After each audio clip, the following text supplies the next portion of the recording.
The smell of disinfectant stung Anna's nostrils, as it always had. But tonight there was something different in the air. A metallic scent, almost imperceptible, mingling with the chlorine and artificial lavender. She gripped the master key too tightly, her knuckles white, as she walked down the deserted hallway of Northwood Elementary.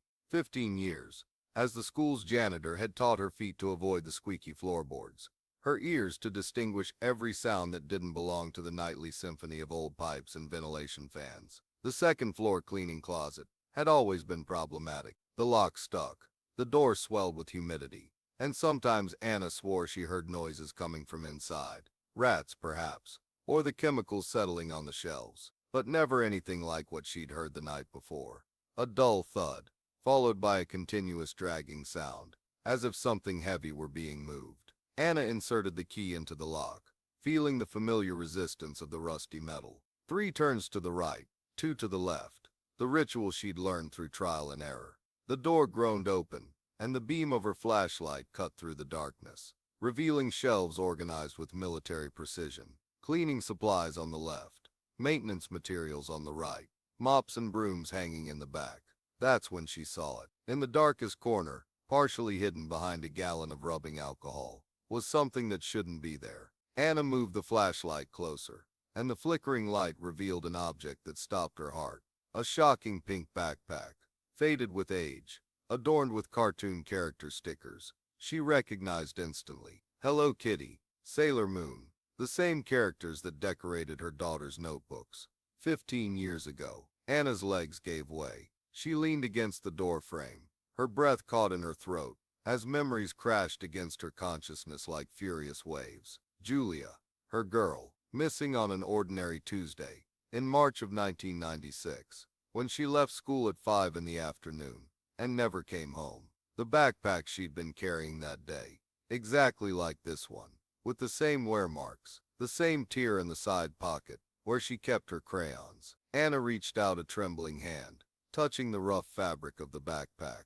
It was cold, damp, as if it had been stored somewhere underground for a long time. The main zipper was slightly open, revealing a piece of yellowed paper inside. With robotic movements, she pulled out what appeared to be a letter, folded several times. The blue ink faded but still legible. Mommy read the first line, written in the careful script Anna had helped Julia develop. If you're reading this, then they finally let you find me. I've been waiting. Anna's hands shook so violently she could barely hold the paper. She continued reading, each word piercing her soul like sharp glass. I didn't die, Mommy. They took me to a special place, where kids like me can grow up far from the bad world out there. Father Gabriel said you wouldn't understand, that you'd try to take me away, so it was better for you to think I was gone forever. But I always knew you'd find me. Anna let out a strangled sob. Father Gabriel. The name echoed in her memory like a death knell. The man who had appeared in town a few months before Julia's disappearance, preaching in the squares and distributing pamphlets about a renewed Christian community in the mountains. The authorities had questioned him at the time, but he had an alibi for the day of the disappearance, and his documents were in order. I'm 28 now, the letter continued.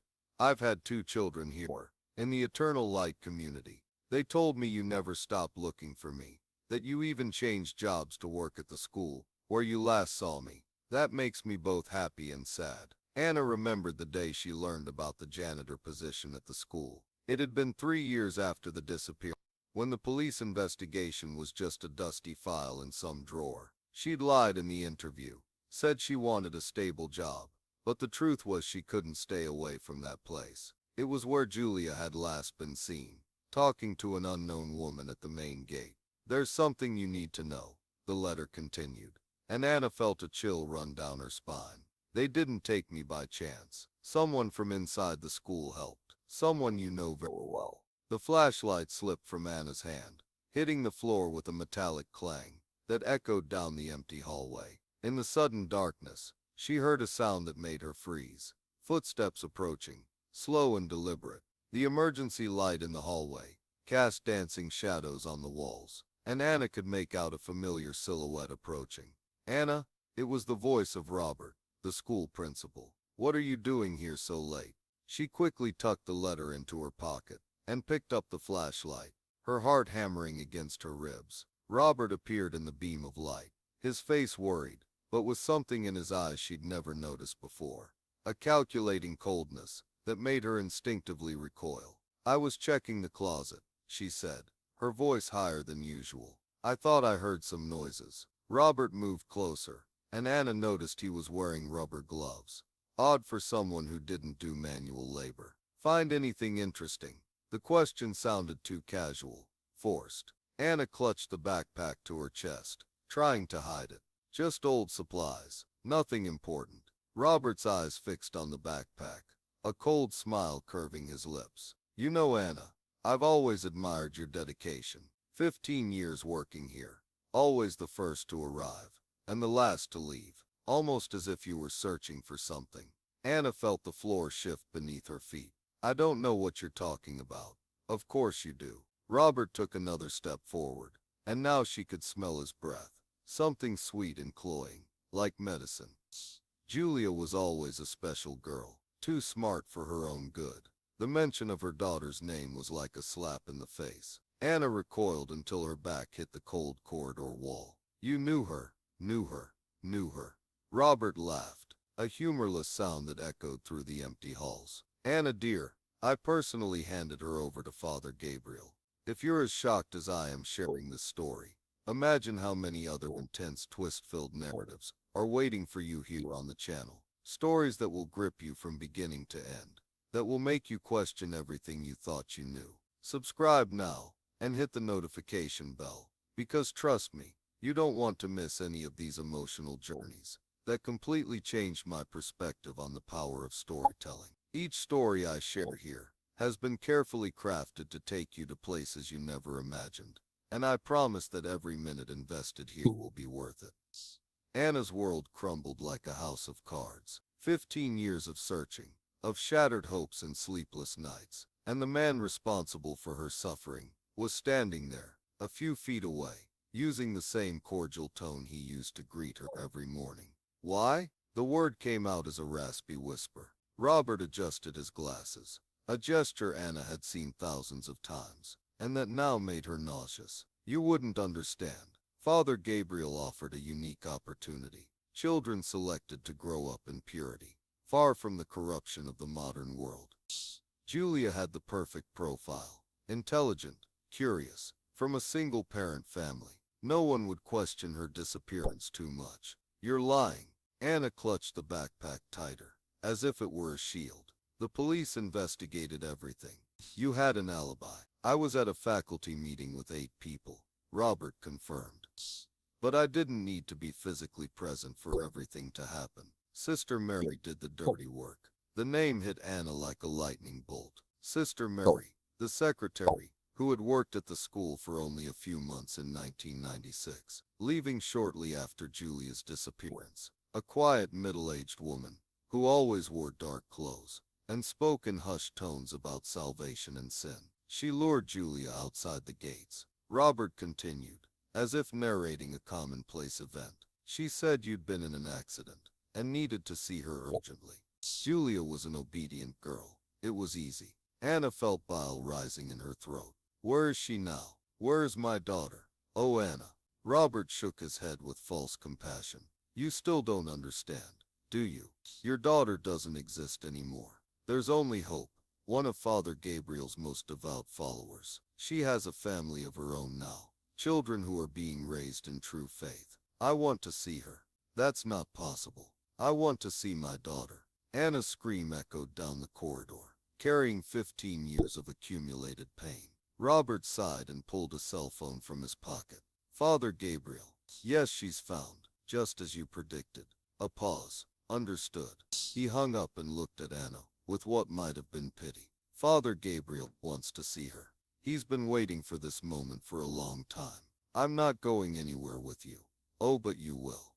Robert opened his jacket, revealing a syringe, the same substance we used on Julia, just to make the trip more peaceful. Anna ran. Her feet pounded on the waxed linoleum of the corridor, the echo multiplied by the empty walls. Behind her, she could hear Robert's heavy footsteps and his ragged breathing. She turned left at the end of the corridor, descended the stairs 2 at a time, nearly tripping over the backpack she still held against her chest. The main hall was plunged in shadows, lit only by emergency lights that created pools of reddish light on the floor. Anna ran towards the main exit, but when she pushed the glass doors, they didn't budge. Locked. Anna. Robert's voice echoed from the top of the staircase. Don't make this harder than it needs to be. She turned right, running down the corridor, leading to the kitchen. Maybe there was an exit through the back, through the servicing. Her lungs burned, and she could taste blood in her mouth. The backpack thumped against her body with each step, constantly reminding her of what was at stake. The kitchen was dark and silent, the stainless steel appliances dimly reflecting the light from the corridor. Anna hid behind the main counter, trying to control her breathing. She needed to think. She needed to find a way out. That's when she heard other footsteps, lighter, more cautious. Someone else had entered the school. Robert, it was a woman's voice, familiar but one Anna couldn't place. Where is she? She's hiding in the kitchen. Robert replied, from somewhere near the entrance. But she has nowhere to go. All the exits are locked. Anna peeked over the counter and saw a woman entering the kitchen. Even in the dim light, she recognized her immediately. Sister Mary, older with graying hair, but unmistakably the same person who had taken her daughter 15 years ago. Anna, the woman said in a soft, almost maternal voice, I know you're there. You don't need to be afraid. I came to bring you news of Julia. Anna closed her mouth, trying to formulate a plan. The letter was still in her pocket, but she needed more information. She needed to know where her daughter was being held. She's well, Sister Mary continued, slowly approaching the counter. She has 2 beautiful children, Mary Grace, 8 years old, and John 5. They've never known a world outside the community. They are pure innocent. You took my daughter from me, Anna whispered, still hidden.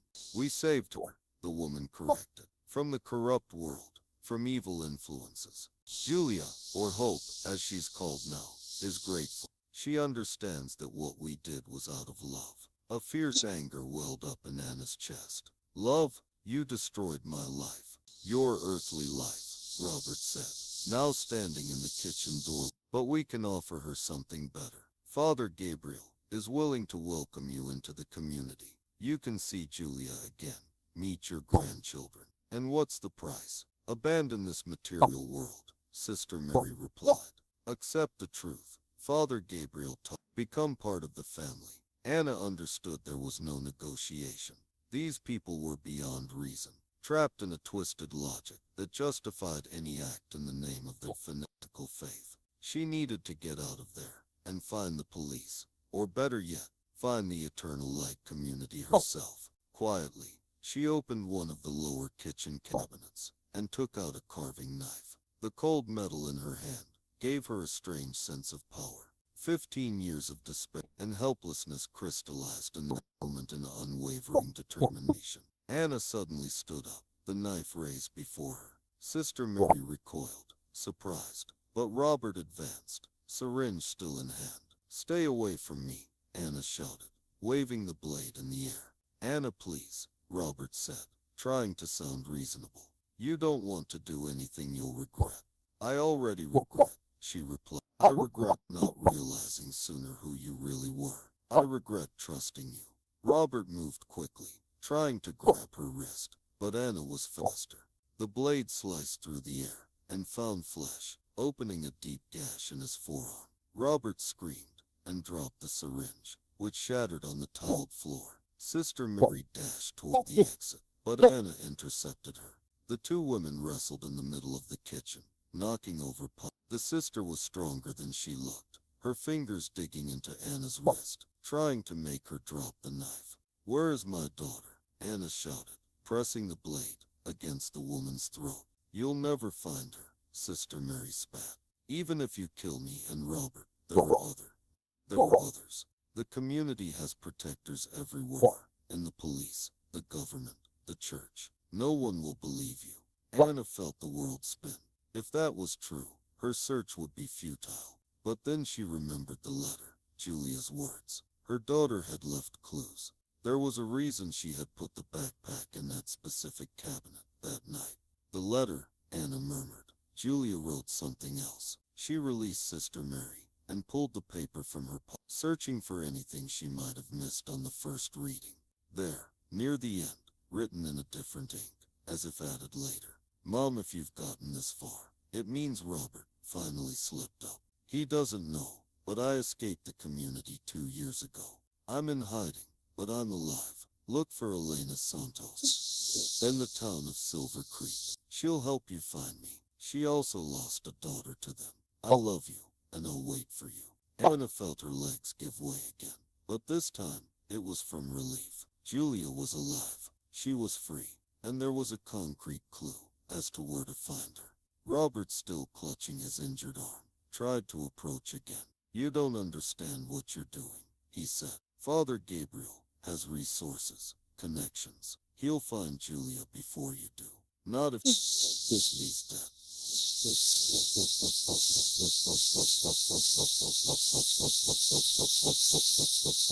But before she could do anything, red and blue lights began flashing outside the school. Sirens approached rapidly, and Anna heard voices shouting instructions outside. Someone called the police, Sister Mary whispered, pale. Anna smiled. For the first time in 15 years, I told them before I entered the school tonight. I left my phone on, in my pocket, during our entire conversation. The truth was different. She had forgotten to hang up after calling her sister earlier, and the phone had automatically redialed the last number when it fell during the struggle. But Robert and Sister Mary didn't need to know that. The school's main door was kicked in, and armed police officers stormed the building. Anna walked out of the kitchen with her hands up, Julia's letter still clutched in her fingers. I'm Anna Silva, she shouted. I called you. The suspects are in the kitchen. What followed was a blur of questions, statements, and legal procedures. Robert and Sister Mary were arrested, and Anna was taken to the station to give a statement. She told everything about Julia's disappearance, about finding the backpack, about Robert's confession. During the interrogation, she learned that Robert had been investigated before for connections with extremist religious groups, but there had never been enough evidence for a conviction. Julia's letter changed everything. 3 days later, Anna was driving towards Silver Creek, the pink backpack in the passenger seat. The police had offered an escort, but she preferred to go alone. This was a moment that belonged only to her and her daughter. Elena Santos lived in a modest home on the outskirts of town, surrounded by a flower garden that Anna immediately recognized. They were the same flowers Julia used to plant as a child. The woman who opened the door was roughly Anna's age, with dark hair and eyes red from crying. You must be Anna, she said, before introductions were even exchanged. Julia has told me so much about you. Anna couldn't speak. She just nodded, trying to control her tears. She's not here at the moment, Elena continued. She went to get medicine for her youngest son. He has a fever. Son Miguel. He's 3 now. Julia had him after escaping the community. Elena paused. His father was also a prisoner. He didn't make it out with her. Anna stepped into the humble home, feeling as if she were walking through a dream. The walls were covered in photos. Children playing, women working in gardens, men building simple houses, and there among them all was her daughter. Julia had 18, pregnant and shyly smiling at the camera. Julia had 25, holding a baby in her arms. Julia yesterday, or perhaps today, helping a child tie his shoes. She'll be back in 20 minutes, Elena said. Would you like to wait? Anna nodded. Elena said no, unable to form words. 20 minutes. After 15 years, 20 minutes felt like an eternity. Elena made coffee, and the 2 women sat at the kitchen table. Slowly she told Anna about the Eternal Light community, how it functioned, how it controlled its members, how it punished those who tried to escape. Julia was one of the few who managed to get out, Elena explained. Most of the children who were taken never managed to adapt to the outside world again. They're indoctrinated from a young age to believe that everything outside the community is evil. And how did she do it? She never stopped believing you would find her. That hope kept her sane all these years. Elena smiled sadly. She told me that every night she imagined you searching for her. It gave her the strength to resist the brainwashing. Elena heard the sound of footsteps on the front porch. Her heart stopped. Elena rose and went to the window. It's her, she said simply. The door opened, and Anna heard a voice she recognized instantly, even after 15 years. Deeper, more mature, but unmistakably, her girl's voice. Elena, I managed to find the antibiotic. Miguel, Miguel, Miguel.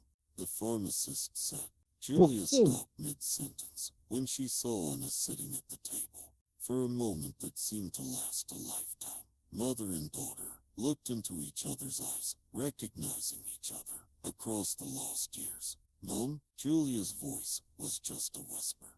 Anna slowly rose, tears streaming down her face. Julia had grown, become a beautiful woman, but her eyes were the same. Large, dark, full of an intelligence that not even years of captivity had been able to extinguish. My girl, Anna managed to say. They ran to each other, embracing with the force of 15 years of longing.